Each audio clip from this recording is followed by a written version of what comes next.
Rajat Gupta, the former global CEO of McKinsey & Company, think about problem solving or perhaps even case interviews? Then hola, on my channel I talk about all things management consulting, all things MBA and all things career advice, especially in our early years, whenever I'm on a chai break. And so feel free to hit on the subscribe and the notification button so that you are notified whenever I'm taking out time during this chai break to actually walk you through really interesting content. 10, 9, 8, 7, 6, 5, 4, 3, 2, 1, 0.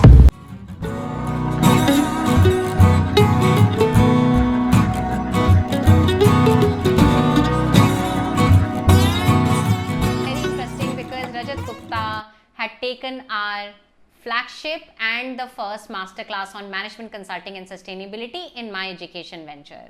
And what we have started doing is we have converted that video and live and interactive masterclass that 100 odd people attended in person into a textual content that in this video I am going to be walking you one by one as I share my screen. So Rajat Gupta actually talks about the essentials of being a management consultant. That was the masterclass that he had taken for GGIans. And actually GGI Business Review was our attempt or an effort to release free of cost information for those who cannot afford it. So, and in this video, I'm actually explaining to you GGI Business Review. So imagine that the voice is mine, but of course the words are of Rajat Gupta. There are 5 sections in this video, and of course I look forward to hearing your comments in the comment section if you want me to do new GGI business reviews as well in a video format so that I can explain to you what the senior partners, chairmen and the CEOs of McKinsey BCG think about problem solving and management consulting. First and foremost, Rajat talked about defining the real problem. And this becomes really very important because many a times a rookie management consultant, when he or she is just given a revenue problem or a cost problem or a mergers and acquisition problem, he or she just starts delving into the problem and starts solving this. But Rajat basically here said that that's not right way of solving the problem. And he actually took an example, interesting example of AT&T. AT&T was hired by McKinsey to interestingly solve for a 75 million lost telephone sets problem. So AT&T back then would have lost around telephone sets and they were worth around 75 million. And McKinsey must have been roped in to actually solve that problem. How can we recover those 75 million worth of telephone sets? But McKinsey then really started questioning that is this problem really worth solving? Is the client really asking about the right problem? And that is a very common phenomena. The client many a times does not even have good sense of a real problem, right?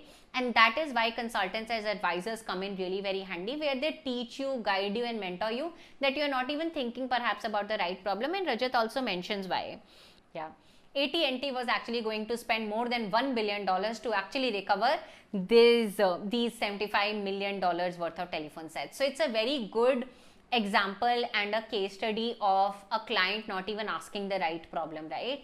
And as chairmen, senior partners and partners, it becomes their duty to advise the client. And how can you really use this? When you are sitting in a management consulting interview, then you can definitely use this to probe a little bit in the problem statement, right?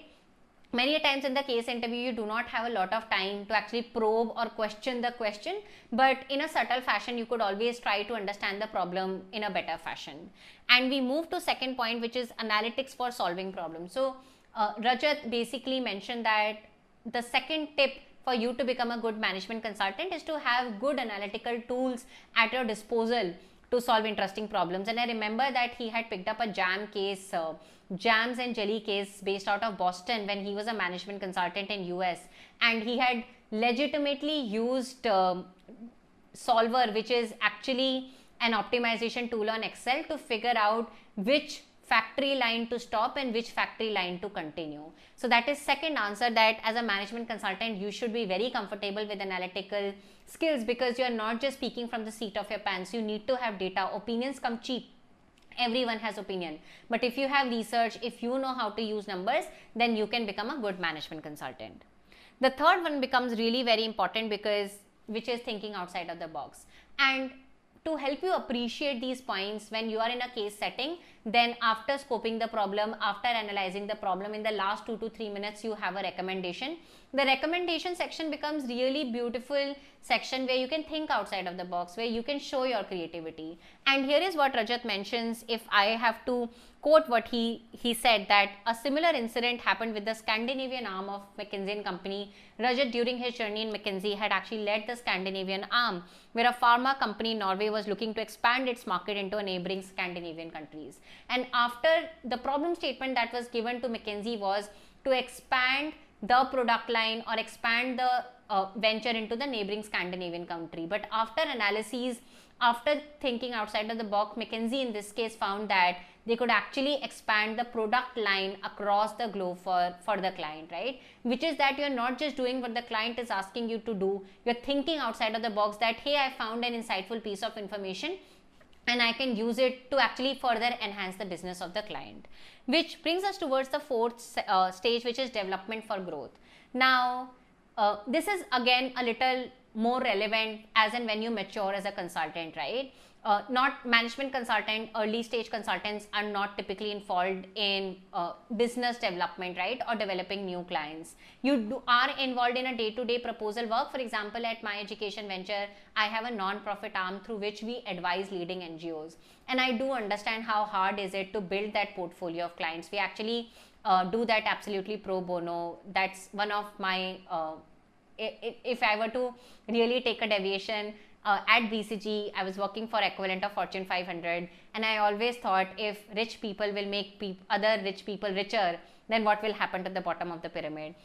So GJ Impact Lab was our initiative to make sure that we are advising NGOs to the best brains in this country. But coming back, what Rajat basically says, that there are consultants who can solve problems, but there are very few who can develop clients. And because I have interestingly worked with the former chairman of McKinsey & Company as well, and we were together working in Government of India, he shared one advice with me that has remained with me till date, that never ever run after a client to build business. If they are interested, only then work with them, right? Which is also what Rajat is trying to say, the less you market yourself, the less commercial you are, and the more successful you will be. So that is a very interesting point. Once again, this point may not be really used for you to get into management consulting, but who becomes a management consultant, who becomes a partner, that maturity to develop clients, that skill set to have a client, that persistence to have the client on board, but yet not be running after them is an art, right? It's not really a science, and you need to have it to become a successful management consultant. Last but not the least, Rajat talks about the significance of values and morals, and he takes examples of many a times when they have said no for certain piece of work with the client as he was working or he was leading back then in McKinsey. I'm aware that McKinsey of late has been involved in a lot of immoral or questionable activity, especially in the pharma industry. I'm not here to glorify McKinsey, and I also know that Rajat was also questioned, or he became notorious for his insider trading case. Having, as someone who has talked with Rajat and shared my vision of global governance initiative, you should read his book Mind Without Fear. The man has questioned that he was incarcerated without substantial proofs. I'm not saying that the man is guilty or not guilty. I'm no one to talk about it. But the man had a lot of questions. There was not substantial proof to prove him guilty. But coming back, what he's basically saying is the last key aspect of becoming a management consultant is the need to take a stand for what is right from time to time in an organization. So those are the 5 steps that Rajat Gupta shares for you to become a fantastic management consultant. Alright, that's my time with all of you, and I've always maintained, if you need more help and learn directly with all the CEOs like Rajat Gupta himself in an interactive format, then feel free to check out Impact MBA Scholars Program at My Education Venture, globalgovernance-initiative.org. And if you like being on a chai break with me, then feel free to like this video and share it with your friends so that they get to know about all the cool insights that I'm bringing out for all of you. With that, adios, ciao ciao, and I'll see you very soon. Bye bye.